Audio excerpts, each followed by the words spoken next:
なぜこの笑顔を見ると胸が高鳴るのだろうか。俺は決してそういう趣味ではないはずなのだが。Yo, I love how our girl Sylphie has our boy Rudy questioning his whole effing sexuality. Our boy's like, yo, he's like, yo, what is this? What's this feeling when I look at it? When I look at Fitz, like, what's? I don't think I swing that way. Yo, he's having like a moral dilemma. He touches Fitz's hands, and he's just like. He's just almost like violently shaking. He's like, "What is this? What is this feeling? What's going on? What's going on with me?" And then he's like, "Yo, the man god, this is what you're talking about, bro." And then he looks at Fitz again. He has to just check himself. He's like, "Yo, am I okay?" Yo, that alone makes it worth it. Like, I've already told you guys last week's episode, I don't think the pussyfooting around Fitz and you know, I know a lot of you in the comments are like, well, she can't divulge her secrets, you know. It's like, it's Rudy. She's going to do it eventually. And if anything, Rudy could keep the secret. You know what I mean? Like, he can keep the secret. Like, he taught her everything that she knows, essentially. Like, he can keep the secret. So I don't like that being the reason of like, oh, she can't do it because of her positions. Like, yeah, she could do it, and she's going to end up doing it, whether it's, you know, intentional or unintentional. It's going to happen, and he's going to keep the secret. So it's like, I don't really enjoy the pussyfooting around of her just not telling him or pulling him to the side and saying, you know, hey, here's the deal. Here's the deal, muchacho. You know what I mean? And I think this episode, them going outside of school, probably would have been like one of the better times to do it. Now, I don't know if going shopping for a slave is the time to do it, but getting away from the schools, from prying eyes and ears, probably would be the best situation. Now, regardless, I can't change it, and that nitpick that I have didn't deter my complete and amazing enjoyment of this episode, and I didn't want the episode to end. And when the episode started, when the episode's name was "I Don't Want to Die," I was like, "Yo, what the hell's about to? Is the gorilla girl about to, like, you know, come back for revenge for Rudy? Like, what's going on here?" And I didn't realize that the "I Don't Want to Die" moniker was going to point towards a slave girl that they got, which I thought was interesting, to say the least. And we knew that slaves existed here because when he was spending his time in the holy city before where Paul was, you know, a lot of the people from Fitoa and stuff were being sold off as slaves. So we know that the slave system existed, but to see it here was pretty interesting, you know, to say the least. And then we saw it before too when they saved the slaves from the Beast Village as well. So we knew slaves existed.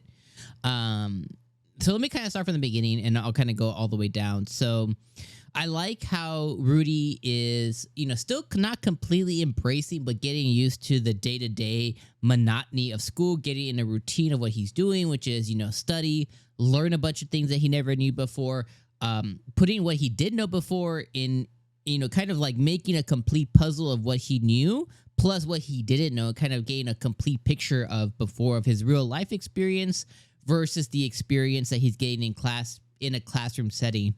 I would like him to embrace school a little bit more. And again, he's getting a redo at life completely, but it's very rare, you know, in these fantasy worlds that you just get to go to school. So he's also not only getting a redo at life, he's getting a redo at his school life. So all the regrets he has when he decided to stay at home and everything else, like he could basically redo all of that as he would have imagined him if he wasn't in that mental state that he was before. So hopefully he embraces it a little bit more, but I do like that he's getting really into this mojo of what he's doing. Lastly, I like how, or not lastly, but, you know, secondly, I like how he's spending a lot of time with Fitz or Sylphie, and, you know, they're getting a lot closer, and he's realizing to himself that he's found himself a quality friend. Now, what he can't really wrap his mind around yet is the fact that, like, why is Fitz going out of their way so much to help me? They must just like me a lot, which again has him question the sexuality piece of it, which will all get to be okay, you know, later down the line when he discovers the truth. I do like, as they were spending time, I like how he literally said, "Yo, what's up with them sunglasses though?" And you know, Fitz didn't really answer that question.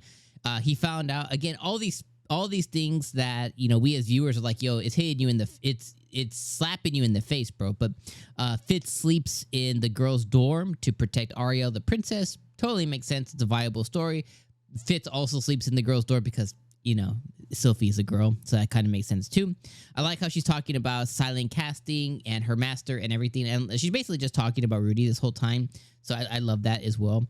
Then we transition to the 𝐒𝐻𝐵a stuff, and 𝐒𝐻𝐵a I think is one of the best characters in the anime. He's animated, he's over the top, he's eccentric, he's awesome. I love his being here in the show. I think he just provides that little extra zest on top of everything. And I like how at the end of their teaching that Rudy kind of figured out, like, yo, bro doesn't have the hands for this. Like, he's too powerful. He's got too much power in them hands. He's like, he can't do the delicate craftsman's work that we need to. So Fitz, when they were talking, when Rudy was venting about 𝐒𝐻𝐵a, she ended up saying, hey, let's go to the slave market. And, typically if somebody can't do something, they find somebody to do it for them, which is a great thing. I like how Fitz casually, like, makes it a date kind of thing. And again, Rudy's just questioning his whole being at this point. They have a day in the market. We get a lot of really cool slides, and one was really poorly animated and probably the best little slide of the show this episode. Then we see all the different slaves. I like how Sylphie saw a big banana, and she was like, wow, I didn't even know they made them like this. You know what I mean? And I thought that was hilarious. And I like how Rudy just brushed it off too. And then I also like how Sylphie casually, basically asked Rudy if he's ever had sex before, kind of thing, like if he's a virgin or, and Rudy didn't quite get what was being asked or how. Sylphie did, but thankfully Rudy didn't have to answer the question. But eventually that question is going to come up. Then we see them, going and procuring a slave, and Sylphie had mentioned, like, hey, just like me, people can be taught magic. It's not inherent. And the thing that Rudy had always surmised before of, like, people being born with a mana capacity is totally BS. She just kind of reinforced that with him. And they're like, okay, let's go find a young kid so that way they can teach them. So they end up finding a 6-year-old dwarf girl who's malnourished, doesn't speak the dialect, only speaks dwarfanese or whatever, and or probably the demon continent dialect or whatever. A whole long thing goes with Rudy talking to her. Thankfully, again, he's learned so many different dialects in this world that he's able to communicate with her.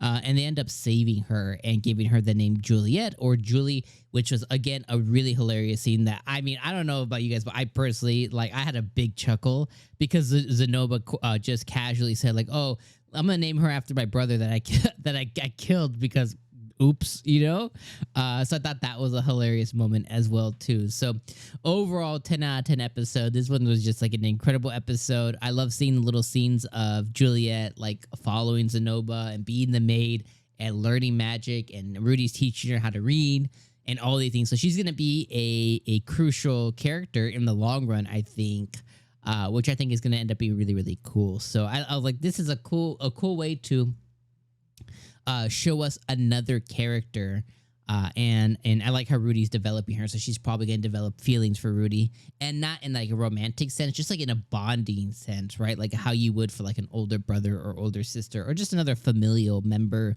I think she'll definitely grow very attached to Rudy in the long run because he's taking so much time to better her whole entire existence, at least versus what it was. So that's gonna be interesting too. So I can't wait to see what happens more from here. But man, what a great episode. Really love it. And I think the main thing here is I just love Rudy questioning his sexuality at this point. He's like, I think he's going to hit a point of like, well, maybe I am that way. Maybe I am that way. You know what I mean? And it's like, yo, go for it, Rudy. Maybe that's how he ends up finding out. He just says, I'm going to go for it. Even if I didn't think I was that way, F it. Let's go for it. Cause why not? Love is love. Love knows no gender. So go for it, man. So I think that's going to be I would love if that's how he ended up actually finding out. I don't think that would happen, but imagine. That would be awesome. Anyways, I'm at my time. Amazing episode of Mushoku Tensei. Can't wait to see more. And I need to like go and like massage my cheeks. I was smiling so much this episode. All right, my friends. See you next week.